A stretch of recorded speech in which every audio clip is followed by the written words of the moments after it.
You know, when it comes to video game genres, there are few that I find more enjoyable than fighting games. What's going on, everybody? Welcome to Square Pegs. I'm Jay. Glad you're here.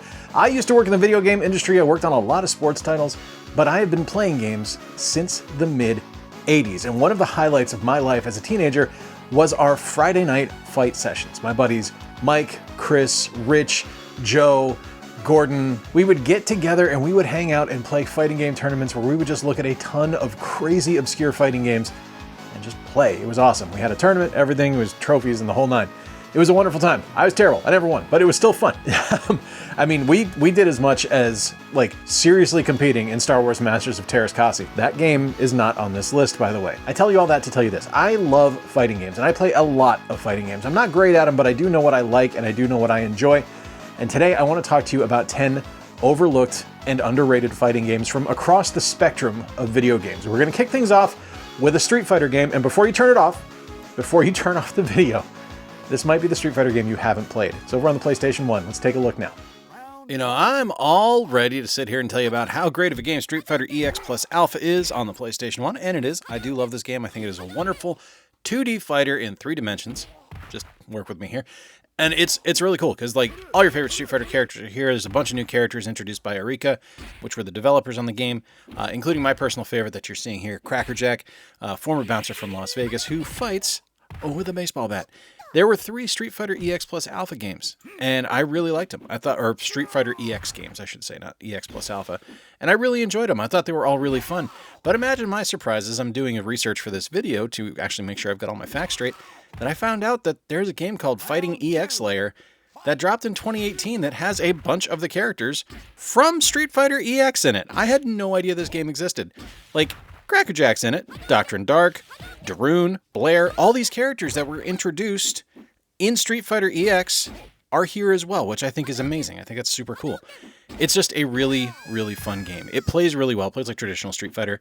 The character models are a little funky, I'll give you that, but it is an early PlayStation release, so you got to give it a little bit of credit there for being as advanced as it was, and the gameplay is just really fun. If you're looking for something that's a little bit of a different spin on a Street Fighter game, this one is one you should check out. While at first glance, Mega Man the Power Battles in arcades might be a very simple game, you really need to kind of dive a little bit deeper into it to really see kind of the brilliance at play here. So first off, you can play as Mega Man, Proto Man, or Base, which, you know, hey, that's a great start. And you can play against bosses from Mega Man's 1 and 2, Mega Man's 3 through 6, or Mega Man 7. And as you go through the game, you are going to fight the different bosses and gain their abilities, just like Mega Man. Like this, you can almost think of this as Mega Man the Boss Rush game, but plays a little bit differently because you need to make sure that you are, well, I guess it is kind of like Mega Man the Boss Rush game now I'm thinking about it, but it's a little bit different, I guess, in just kind of feel as you're playing, because it doesn't feel like a traditional Mega Man game. It really does feel like an arcade game. The combat is very simple. You have a shoot and a jump button. You're able to slide as well, and as you go through, you're going to unlock different weapons, and as we always know with Mega Man, different weapons will be successful against different robot masters. So, for example, you can use Iceman's attack on Fireman. It'll, you know, you get it. You understand what's going on here.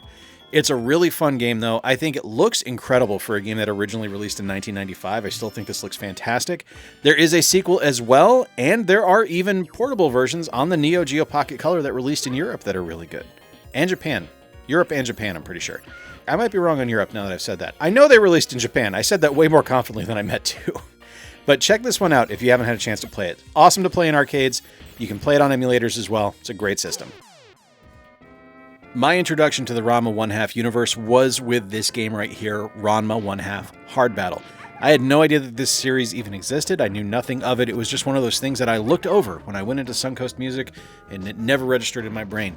But my friend Rich, I'm pretty sure it was Rich, picked this up for our Friday night fight tournaments at my friend Mike's house, where we would just play a bunch of random-ass fighting games, and he picked this one up because he knew everything about the anime section at Suncoast since he had worked there at the time, I'm pretty sure.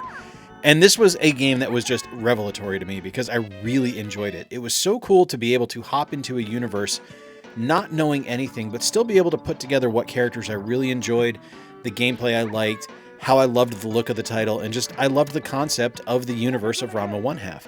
It's a very simple fighting game. Like, it doesn't do a whole lot that's really special. It doesn't really jump out of the way of anything that's coming its way. It's just there, and it does what it does really well. but I really like it. It's really cool. It gives you an opportunity to recover from throws, which is kind of unique or really hadn't been done at the time. It's a little bit more common now. And you're also not going to see any stuns in the game. You're just going to keep going. The fighting goes until you're done. Each character has their own story to play through. It's a really fun game. I just enjoy it, man. Like, it's not going to win awards when compared to Street Fighter or anything like that. But if you're looking for a breath of fresh air, check this one out. While the organization behind Skullgirls might not have the best reputation in gaming anymore, there were a lot of really crazy situations that happened at the studio. The game that it produced, Skullgirls, is legitimately one of my favorite fighting games of probably the last 15 years. Originally releasing in 2012 on the PS3 and the Xbox 360 and Steam, which is where I originally played it, Skullgirls has seen subsequent re-releases. I've actually got it on the Switch, and I think it's wonderful. It plays incredibly well. It's called Skullgirls Second Encore and is amazing. This is a port of the Japanese arcade version, which that's pretty cool. It's also available on the Vita, the Xbox One, and the Series X, as well as on mobile, I believe. If you're a mobile gamer, there's a chance to play it there. And this one kind of feels a little bit like Marvel Capcom 2 because it's a tag team-based fighter, which I think is really awesome. There are different characters you're able to choose from. All of them are really fun designs and really good looks and just amazing music and stage designs throughout this game. Really fun. I really, really enjoy this one. A lot of creative gameplay as well, with things like the outtakes, which causes your opponent to switch their character and things like that on the fly. It's really cool. Really enjoy this one. Excellent title. And unfortunately, with the dissolving of the studio that developed it, we'll probably never see a sequel to it, but the original is really awesome. I probably could have just put the game that inspired this one on the list in King of the Monsters or King of the Monsters 2 from SNK, but I wanted to go a little bit more obscure with Godzilla Domination here on the Game Boy Advance. Now, the GBA might not be the most ideal console for a fighting game experience, but I want you to try this one out and think about it with an open mind, because it's a perfect console for something like a King of the Monsters inspired title, especially because it features the greatest movie kaiju of all time in Godzilla.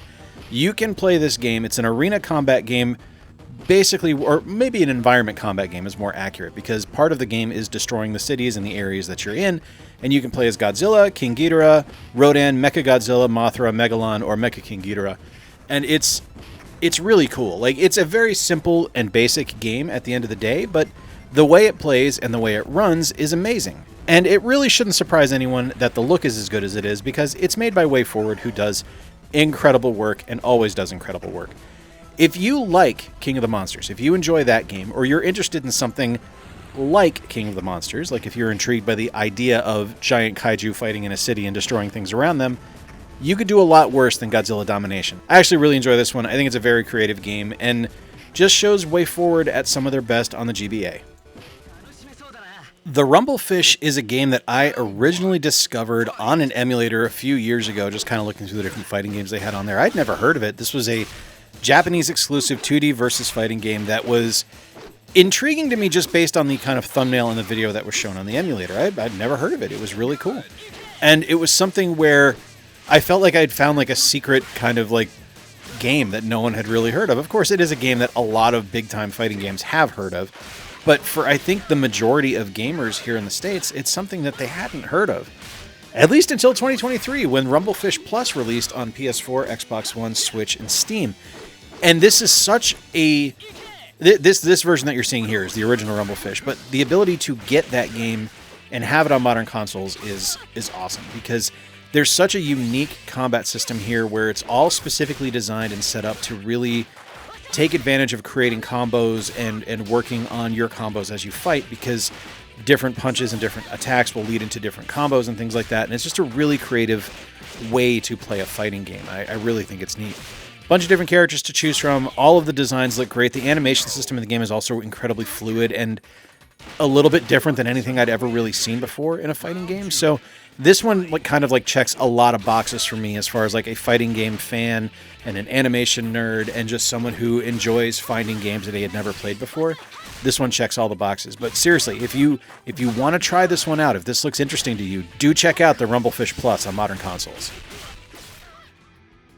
Now, while I originally played Blade Strangers on the Switch, it is also available in arcades and on the PS4, and I'm pretty sure there's a PC port as well. And what Blade Strangers is it's a standard 2D planar fighting game featuring characters from independent video games. There's 17 total characters, I think, something like that.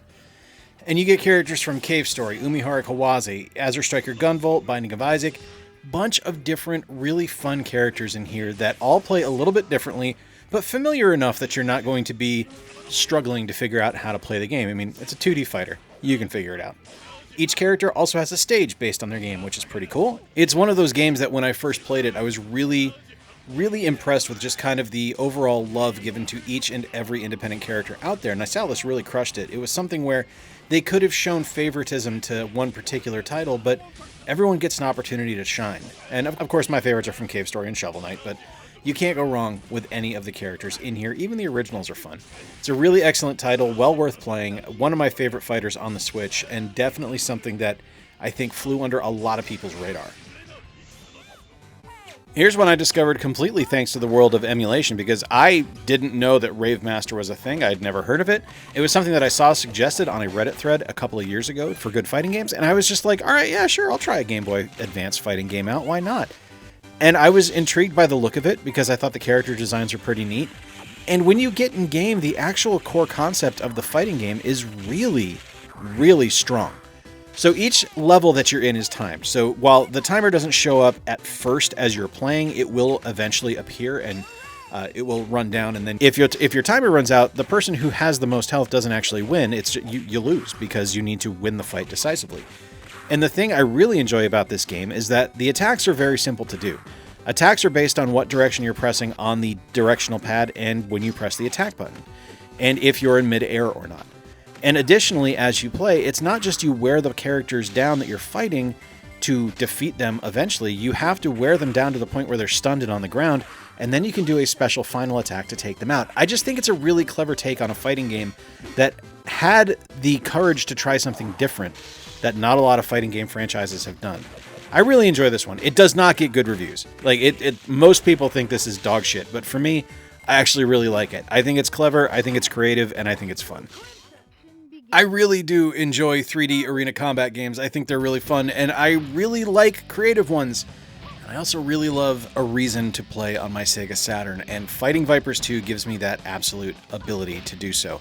This is such a fun game. I absolutely love it. You have a bunch of different characters you're able to choose from. It's all enclosed battles inside of a cage, so you are using not only the environment to your advantage, where you're actually able to kick people through the walls, but you also have armor for each character, so each character has a little bit of defense, which is really neat. The gameplay is solid. Like, it is your basic kind of 3D arena combat game. Like, if you've played a Soul Calibur or you've played a Battle Arena Toshinden, you understand what's going to happen with Fighting Vipers, but it's something where just there's an inherent charm in this game to me that I think is just marvelous and isn't equaled by any other 3D arena combat game. And it doesn't hurt that, Pepsi Man's in the game too. I do like fighting as Pepsi Man. I really love this one. It's one of the only opportunities that we got to play it on home consoles. There is an opportunity to play it in, I want to say, The Man Who Erased His Name from the Yakuza series or Like a Dragon series. I think that's the one I played it in. I'm not 100% sure. I played a lot of Yakuza games lately, but it is one where I think this is a kind of exemplary version of a 3D arena combat game. Check this one out if you haven't had a chance to. I love it. It's really fun. Plays brilliantly well. And hey, like I said, Pepsi Man. I'd wager that One Piece Grand Battle Swan Colosseum is overlooked in the United States because it released on the WonderSwan Color, which didn't release in the United States. So yeah, there's not a whole lot of visibility from the States here on this particular game, but as someone who is a big One Piece fan and enjoys pretty much every video game that's been released for it, I really do enjoy this one because it's a very, very clever fighting game that makes use of every single bit of functionality on the WonderSwan. Whereas something probably could have rested on its laurels and just done something very basic. Instead, what you get is actually a very competent fighting game that just works.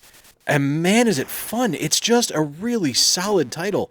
You get to play as a bunch of different characters. All the Straw Hat crew is there, and at least at the time of when the game came out, the Straw Hat crew is there, including Monkey, Zoro, Nami, Usopp, Sanji, Tony Chopper, as well as a bunch of different characters that I haven't met yet because I'm not as far into the game, or I was not as far into the manga and the anime as the game takes place. But It's a very well-designed game that plays very well. All the characters move a little bit differently. They all play a little bit differently, but nothing is difficult to do. It's a very simple game to play because the WonderSwan Color is a very simple console.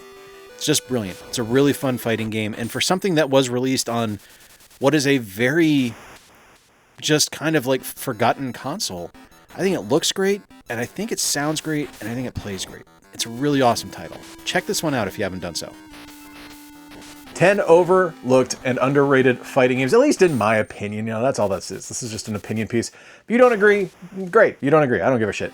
It's something where, to me, these are games that I don't hear a lot of people talk about. A lot of people just fall into talking about classic Street Fighter, Mortal Kombat, Guilty Gear every once in a while, King of Fighters, things like that. These are the ones that people focus on, but for me, there's such a huge breadth of options as far as classic fighting games go that are really fun and really enjoyable.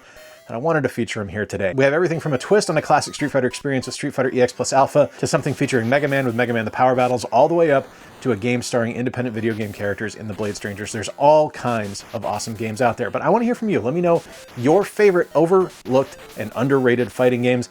I'm definitely going to be talking about this again in the future. I've got a list of like 50, and I could have done that in just one video, but that seems like it would be overkill and probably a little stupid. But let me know in the comments below what your favorite overlooked and underrated fighting game is. Aldo, especially, I know you've got some opinions on this one, buddy. If you enjoyed today's video, please give it a thumbs up. Engagement helps the channel out. If you really liked it, consider subscribing. I'd love to have you stick around. I do a couple videos a week where I talk about the best in retro and modern gaming, and yeah, I'd love to have you stick around.